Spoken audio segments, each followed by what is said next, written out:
Hello? Oh my God. Put that over there. Hello, everyone. Oh, the sun is coming back out. Here it comes. Oh my God. Jeez. Hello? Hello, can I speak to Megan? Hi, this is Megan. Hello, everyone out there. How's it going? Welcome back to my channel. Today, I want to talk about ADHD and a couple other related things. And I'm just working on a little painting today, just a little landscape painting. I just thought this would be a nice little way to switch up my videos and chat with you all. What am I gonna do? I'm gonna fix up this grass. I have spent most of my life trying to manage and sometimes even trying to hide some of the things about myself that I'm going to talk about today because they have always been a really big insecurity for me. And I've also just never wanted people to view me differently. Hopefully this video will shed some light on some of these issues. If you see yourself in any of these things I'm going to be talking about today.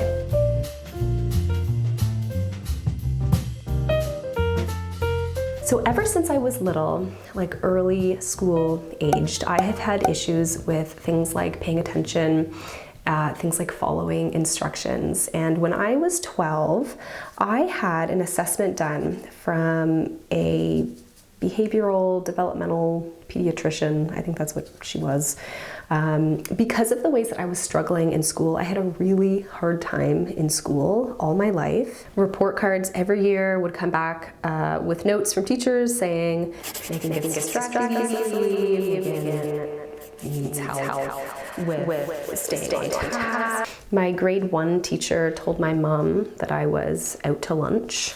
My grade 7 teacher used to call me a space cadet, which like at the time was kind of funny, but I see so clearly now in my life how so many years of not performing well as my peers, not getting as good grades as others, really drilled in me that I'm not as smart as other people, and that still affects me today. That's a belief that honestly I've held my whole life. It's a really big way that my self-esteem has taken a hit. We need a little brown in here. We need a little brown, we need a little green, we need a little. So at age 12, I was put on medication trials, actually, with, I think it was Ritalin, but I think they put me on a placebo. I don't exactly remember all the details of it, but ultimately I ended up being told that I had problems with something called receptive language. And then I was later diagnosed with ADHD, which I'm gonna get into in a moment, which a lot of the symptoms of these things can kind of intertwine. I'll talk all about it, but receptive language disorder is an auditory processing disorder that has nothing to do with your ability to hear, but it affects your ability to understand what's being said to you. Following instructions, grasping concepts, it can affect understanding while reading sometimes too. Now, it's not like I can't understand anything. I obviously can and do, but I tune out easily, I space out easily. And what me and my parents learned back when I was 12, that still applies to me today as a 34-year-old, that doctors had, helped to explain, is that I find it very helpful when, especially if I'm being given instructions, when people slow down when they talk and speak to the point. Also, breaking things down into smaller steps is helpful for me. Otherwise, I will often need you to repeat it. In school, I hated this. I hated this so much.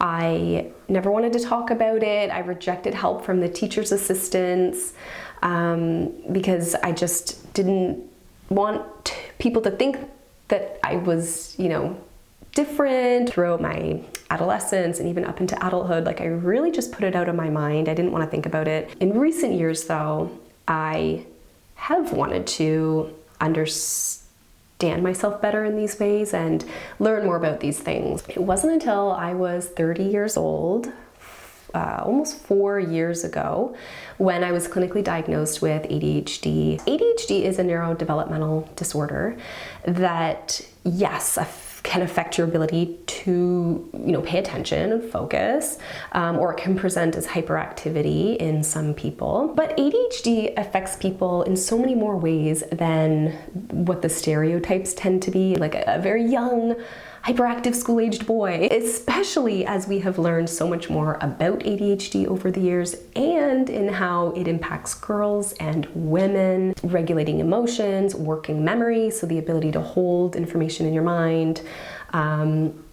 while you're doing something, executive function, so organizing, prioritizing tasks, starting tasks, following through with tasks, staying focused. It has 3 presentations actually. So there's primarily inattentive, which was formerly known as ADD, but they don't call it that anymore. They've now just put it under the umbrella of ADHD.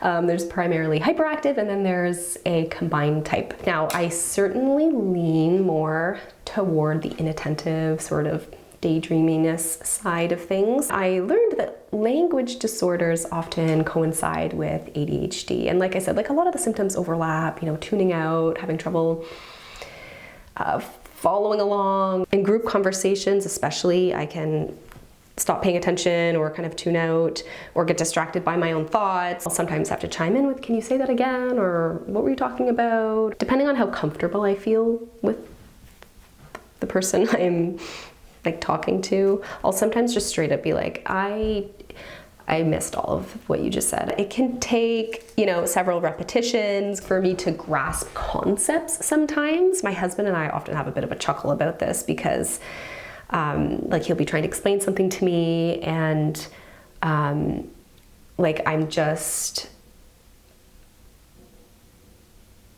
there's certainly times when I can be quite engaged in something that's being discussed or in conversation, but it is an issue for me for sure. I don't know. I probably come across as a little bit aloof in conversations sometimes or around people, depending on the situation. You find ways to make it through life appearing as normal as possible. And, I also just find it so embarrassing. I really hate having to ask people to repeat themselves or to explain it again, especially to just people in general. There's certain people where I will. It's very embarrassing for me, and it's often just a lot easier to pretend like I know what's being explained or what's being talked about. Now, I don't have very excellent executive function skills. I often have a lot of things on my mind, and it can be really hard for me to organize and prioritize those things.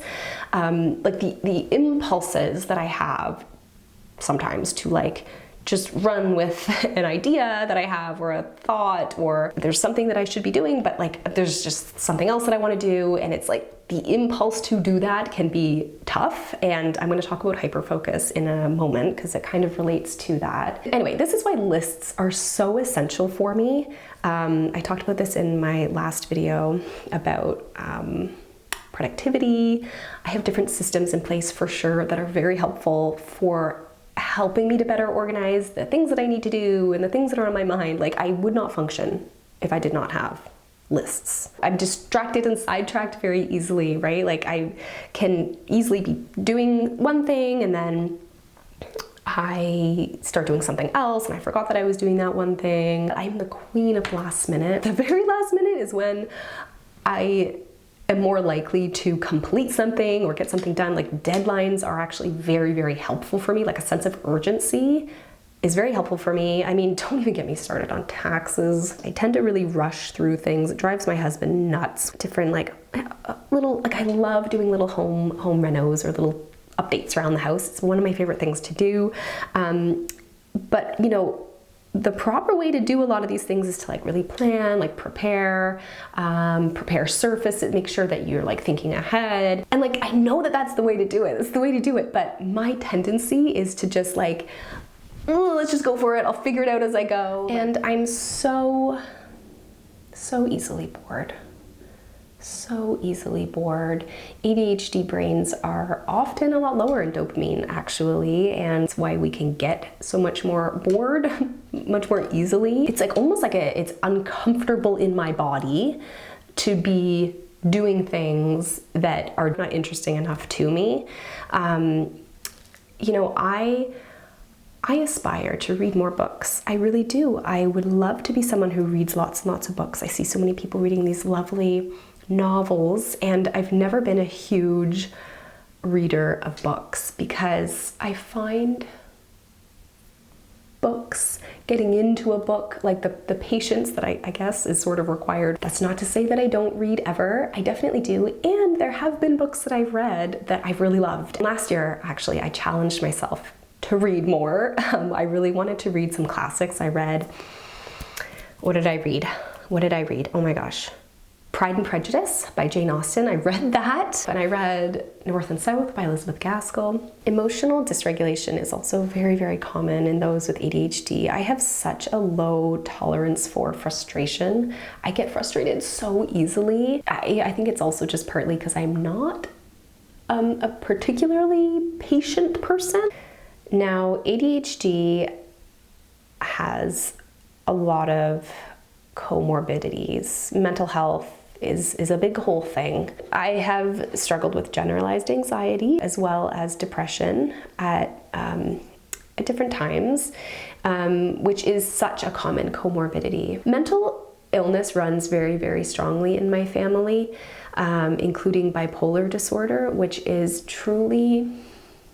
can truly be such a devastating illness. And we know that things like ADHD are largely hereditary, which I mean, a lot of different kinds of mental health conditions are genetic.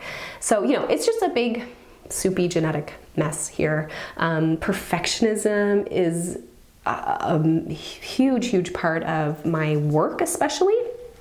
I mean, I don't have like fantastic attention to detail with everything in my life, but particularly when it comes to the things that I create, I put out into the world, my work, content, that kind of thing, I really struggle with perfectionism. It's like a way for me to control something or feel like I have control over something. And if something is perfect enough or up to my standards, then it's a way for me to kind of prove myself. Like it's a way to compensate for my shortcomings. Lastly, I want to talk about Hyperfocus, which is a lesser talked about characteristic of ADHD, but it is such a big part of my life, Hyperfocus involves basically becoming extremely immersed in a certain subject or topic or maybe hobby that is so hard to pull yourself away from. Like you cannot stop thinking about it. It's all you want to do or read about for sometimes hours, sometimes days, sometimes weeks. And it can be helpful, you know, like if you're hyper-focusing on something that you need to get done, like that's great. But when you're hyper-focusing on something completely just random, unrelated, like one time I researched rabies for like 4 days straight. Absolutely awful. Don't watch videos on it. It's bad. Anyway, it can be quite a hindrance. It can be quite detrimental actually, because it takes you away from other things that you need to be doing, and it's so hard to pull yourself away from it. Like I find it almost impossible to stop an intense hyperfixation, like I don't know, episode that I'm having. One of my most recent hyperfixations, this was actually a couple months ago, was on kettles. Like stovetop and electric kettles. I could not stop researching them and trying to choose the best one. There are so many options. It's all I could think about from morning till night, all day, every day for 2 to 3 weeks. I now know absolutely everything about kettles. I'm a kettle master. People would say to me, like, just go get a cheap one from the store. Like, it's not a big deal. It's just a kettle. But like, no, you don't understand. It's almost like a pleasurable experience to give into kind of the impulse of continuing to read about or learn about or do this specific thing that you are randomly interested in.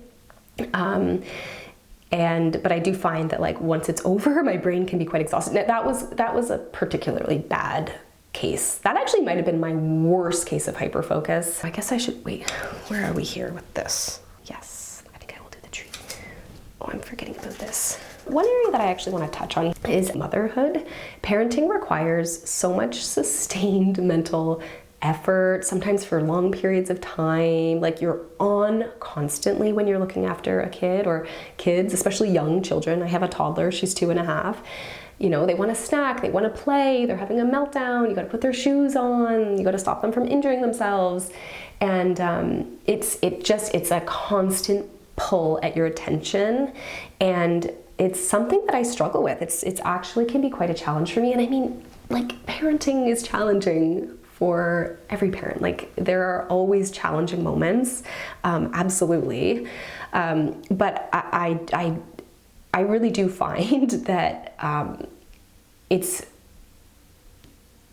something that I probably struggle with the most, potentially, as a parent, is just the relentlessness of it, the constant demanding nature of it, just constantly needing your attention. And I find it just drains me so quickly. It can drain me so quickly if I am not, you know, being intentional enough about how the day is going to unfold. I've made a lot of videos on minimalism on my channel.